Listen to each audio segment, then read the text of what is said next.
আপনারা কেমন আছেন সবাই? আজকে ইনশাআল্লাহ তাআলা একটি গুরুত্বপূর্ণ বিষয় নিয়ে আপনাদের সাথে কথা বলবো। ওয়া মা তাওফীকি ইল্লা বিল্লাহ আলাইহি তাওয়াক্কালতু ওয়া ইলাইহি উনীব। আমি আলোচনা শুরু করতে যাচ্ছি একটা হাদিস থেকে। একদিন রাসূলুল্লাহ সাল্লাল্লাহু আলাইহি ওয়াসাল্লাম মসজিদের পাশ দিয়ে হেঁটে যাচ্ছেন, মসজিদে নববীর পাশ দিয়ে। তখন সাহাবায়ে কেরাম রাদিয়াল্লাহু আনহুম আজমাইন তারা মসজিদের মধ্যে বসে একটা বিষয় নিয়ে কথোপকথন করছিলেন। তো নবী সাল্লাল্লাহু আলাইহি ওয়াসাল্লাম জিজ্ঞাসা করলেন যে তোমরা কি নিয়ে কথা বলছো, তোমরা কি নিয়ে কথোপকথন করছো? তখন সাহাবায়ে কেরাম রাদিয়াল্লাহু আনহুম তারা বলছেন যে আমরা কিয়ামতের আলামতগুলো নিয়ে কথা বলছিলাম। কি নিয়ে কথা বলছেন? কিয়ামতের আলামতগুলো নিয়ে সাহাবীরা কথা বলছেন। তো সাহাবীদের কিয়ামতের আলামত নিয়ে কথা বলার কি দরকার ছিল? তাদের সময় তো আর কিয়ামত হবে না। দরকার ছিল কি? সচেতনতা। তারা ফিতনায় নিজেরা যেন না পড়ে যান এই জন্য সতর্ক থাকতে চাইতেন। এই কারণেই ফিতনাময় পরিবেশ নিয়ে আলোচনা করতেন। তো নবী সাল্লাল্লাহু আলাইহি ওয়াসাল্লাম তখন বললেন, দেখো, যতদিন পর্যন্ত 10টা আলামত প্রকাশ হচ্ছে না ততদিন পর্যন্ত কিয়ামত হবে না। কয়টা আলামত? 10টা।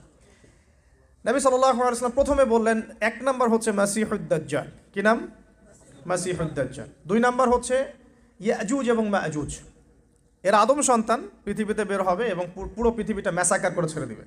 আর মাসিহুদ দাজ্জাল সেও বের হবে শেষ জামানায়, যে ইহুদিদেরকে নিয়ে পুরো বিশ্ব শাসন করবে। বিশ্বের প্রতিটা ডিপার্টমেন্ট সে রুল করবে। এবং দাজ্জালের চেয়ে ভয়ঙ্কর কোনো ফিতনা এই পৃথিবীতে আসে নাই, আসবেও না। প্রত্যেক নবী তার কওমকে দাজ্জাল সম্পর্কে সতর্ক করেছিলেন। এমনকি নূহ আলাইহিস সালাম পর্যন্ত তার উম্মতকে দাজ্জালের ফিতনা সম্পর্কে সতর্ক করেছিলেন। নবী সাল্লাল্লাহু আলাইহি ওয়াসাল্লাম বলেছেন যে তোমরা যদি সূরা কাহাফ তেলাওয়াত করো, প্রত্যেক জুমার দিন সূরা কাহাফ তেলাওয়াত করো, অথবা সূরা কাহাফের প্রথম 10টা আয়াত, শেষ 10টা আয়াত মুখস্থ রাখো, ইনশাআল্লাহ তাআলা মাসিহুদ দাজ্জাল তোমাদের কোনো ক্ষতি করতে পারবে না। 1 মাসিহুদ দাজ্জাল, 2 ইয়াজুজ আর মাজুজ, 3 হচ্ছে ঈসা ইবনে মারইয়াম। ঈসা ইবনে মারইয়াম যতক্ষণ পর্যন্ত না আসছেন, পৃথিবীতে আবার ইউটার্ন না করছেন এবং তার হাতে মাসিহুদ দাজ্জাল নিহত না হচ্ছে, কিয়ামত হবে না। 4 দাব্বাতুল আরদ, অর্থাৎ পৃথিবীর ভিতরে একটা প্রাণী আছে, মাটি ফেরে এই প্রাণীটা বের হবে কিয়ামতের আগে আগে, এবং এই প্রাণীটা মানুষের সাথে কথাবার্তা বলবে, কথা বলতে পারা প্রাণী। এই যতক্ষণ বের হচ্ছে না কিয়ামত হবে না ইনশাআল্লাহ তাআলা। কটা বললাম? 4টা। 5 হচ্ছে দুখান বা ধোঁয়া। এই পুরো পৃথিবীর আকাশটা একটা নির্দিষ্ট সময় পর্যন্ত ধোঁয়ায় ছেয়ে যাবে এবং হতে পারে, আল্লাহু আলাম, হতে পারে যে সূর্যের আলো পৃথিবীতে পৌঁছাবে না, এমন ধোঁয়া হতে পারে। পুরো পৃথিবীটা ধোঁয়ায় ছেয়ে যাবে, এটা সূরা দুখানের মধ্যেও বলা আছে। এটা 5। 6 নম্বরে নবী সাল্লাল্লাহু আলাইহি ওয়াসাল্লাম বলছেন যে একটা ভূমিকম্প হবে পৃথিবীর পূর্ব দিকে।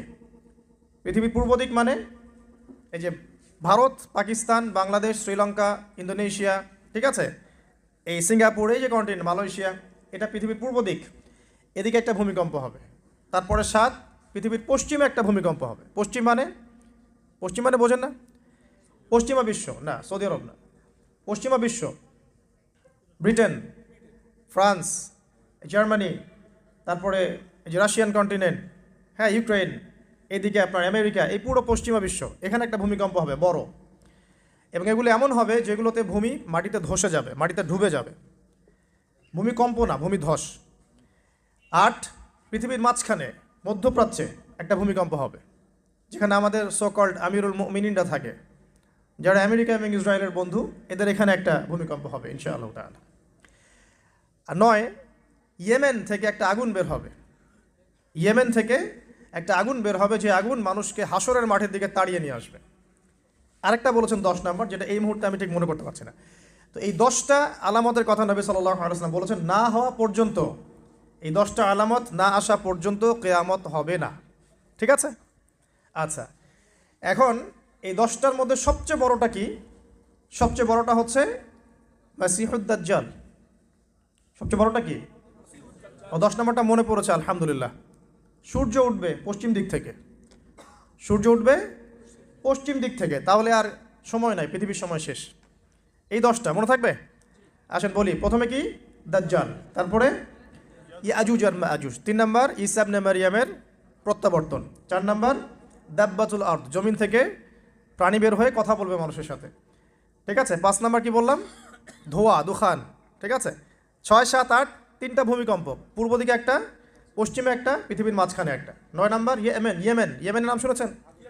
ওই যে যেখানে সৌদিরা বোম মারছে আর কি, ইয়েমেনের বাচ্চাদেরকে বোম মেরে হত্যা করছে না, জানেন না খবর?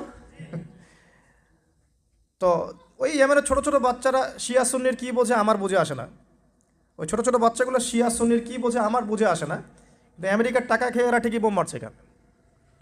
আর এই বোমগুলো তো এরা তৈরি করতে পারে না, আমেরিকার কাছ থেকে কিনে নেয়। তো ওই ইয়েমেন থেকে আগুন বের হবে, সেই আগুন মানুষকে হাসরের মাঠের দিকে তাড়িয়ে নিয়ে আসবে, এবং 10 যেটা বললাম সূর্য উঠবে পশ্চিম দিক থেকে, তখন তওবার দরজা বন্ধ হয়ে যাবে। আবার নতুন আয়াত শ্রেণী বের হয়েছে মুসলিমদের মধ্যে, বলছে যে কোরআন মানবো, হাদিস মানার কোনো দরকার নাই, কোরআন মানলে যথেষ্ট, হাদিস মানার কোনো দরকার নেই। আবার একটা দল বের করবে, মানে করেছে দেখবেন, যারা হচ্ছে আবার শুধু লা ইলাহা ইল্লাল্লাহ বললেই হবে, আমলের কোনো দরকার নাই। শৈথিল্যবাদী মুরজিয়া বলে এদেরকে, শুধু লা ইলাহা ইল্লাল্লাহ বললেই হবে, আমলের কোনো দরকার নাই। আবার একটা দল বের করেছে যে যুক্তি দিয়ে কোরআন যতটুকু বুঝবো এটাই মানা যাবে, এর বাইরে মানা যাবে না। মুতাজিলা, যুক্তি দিয়ে কোরআন যতটুকু বুঝবো এতটুকু মানবো, যুক্তির বাইরে যায় মানবো না। এরকম শত শত আকিদার মানুষকে তারা মুসলিমদের মধ্যেই ছড়িয়ে দিয়েছে, এবং মুসলিমদের মধ্যে এই ফিতনাগুলো ছড়িয়ে দেওয়ার ফলে উম্মাহ কি হয়ে গেছে, বিভক্ত হয়ে গেছে। এরপরেও আবার দেখবেন হকপন্থী যারা, তাদের মাঝে সূক্ষ্মভাবে তারা ষড়যন্ত্র করে আপোষে ফাটল সৃষ্টি করে দিয়েছে। বিশুদ্ধ মানহাজের, বিশুদ্ধ আকিদার একটা জামায়ার মধ্যেও দেখবেন আবার ফাটল সৃষ্টি হয়ে গেছে। এগুলো ধর্মতাত্ত্বিকভাবে তারা আক্রমণ করেছে। আবার তরুণ যুবকদেরকে এই যে internet section, gaming section, online section, অহেতুক সময় নষ্টর কিছু এলিমেন্টস, গেমিং সেকশন, এগুলো দিয়ে ব্যস্ত রেখেছে। ফ্রি মিক্সিং ছড়িয়ে দিয়েছে, ফ্রি মিক্সিং, নারী পুরুষের একাকার। এখন জেনা ছড়িয়ে দেওয়া হয়েছে, জেনার উপকরণ পর্নোগ্রাফি ছড়িয়ে দেওয়া হয়েছে, সবাই ঘরে বসে এগুলো দেখছে। মাদকটাকে সহজ করে দেওয়া হয়েছে, সবাই এখন এদিকে ছুটছে।